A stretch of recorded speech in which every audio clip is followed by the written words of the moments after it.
Hello po sa inyong lahat mga ka-crypto. Ako po si Pinoy Crypto Trader at sa video na ito ay atin pong pag-uusapan ang tungkol sa balitang ito kung saan ay meron daw pong isang analyst ang nakapagsabi na sa XRP ay hindi na raw ito babagsak sa isang napakababang presyo nito.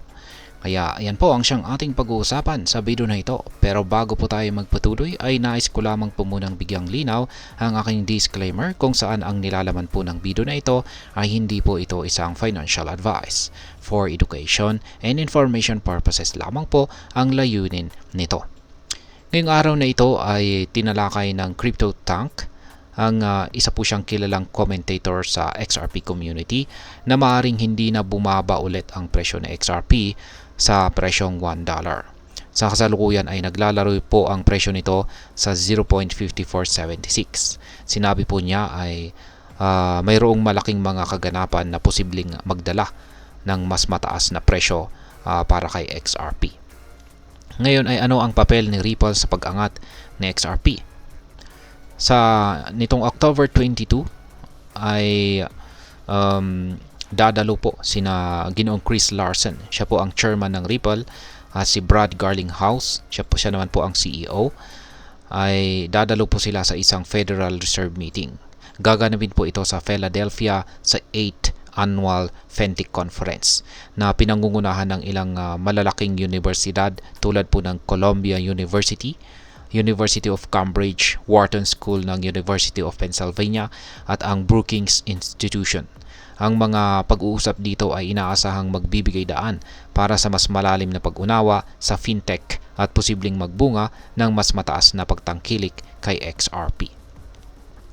Bakit ini-encourage ni CryptoTank ang pagbili ng XRP? Ayan, sa pahayag po ni CryptoTank ay hinimok po niya o hinikayat po niya ang mga tao na bumili ng XRP habang ito ay mababa pa sa presyong $1.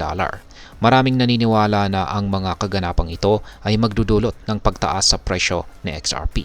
Ang estado ng adoption at paggamit ng XRP ay patuloy na lumalaki. Ayon kay Ginoong Roger Metzger, isang commenter, ang pagiging non-security ni XRP ay nagbibigay po ng kalinawan sa mga institution na gustong makipag-ugnayan dito. Ngayon ay ano ang iba pang mga aspeto na nakakaapekto kay XRP. Dagdag pa dito, ang Ripple ay mayroong RLUSD stablecoin na inaasahang magdadagdag ng liquidity o volume sa transaction ng XRP ecosystem. Maliban dito ay inaasahang ilulunsad ang mga exchange traded funds or ETF na mag-i-invest sa XRP. Dahil dito ay inaasahang tataas ang demand para kay XRP.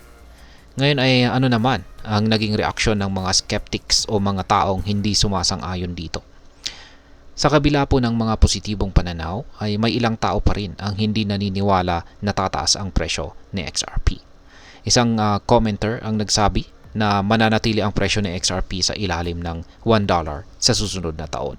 Naniniwala po siya na kahit may mga malaking kaganapan ay hindi pa rin ito napapataas ang presyo ni XRP ng husto.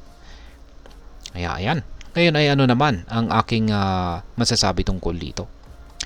Ang mga impormasyon po na ito ay nagpapakita na marami ang nagiging interesado at umaasa sa posibleng pagtaas ng presyo ni XRP. Gayunpaman ay mahalaga pa rin ang pag-iingat at tamang kaalaman sa pag-i-invest. Kung ikaw ay nagbabalak na mag-invest, magandang pag-aralan muna ang mga aspeto at mga posibleng panganib bago sumugal.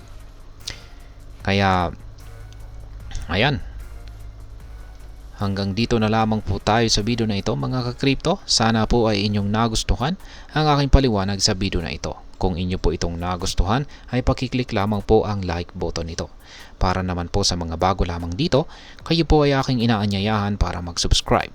Pakiclick na rin po ang bell icon nito dahil ito po ang siya magsisilbing notification nito sa mga bago kong videos na akin pong ina-upload sa aking YouTube channel na ito.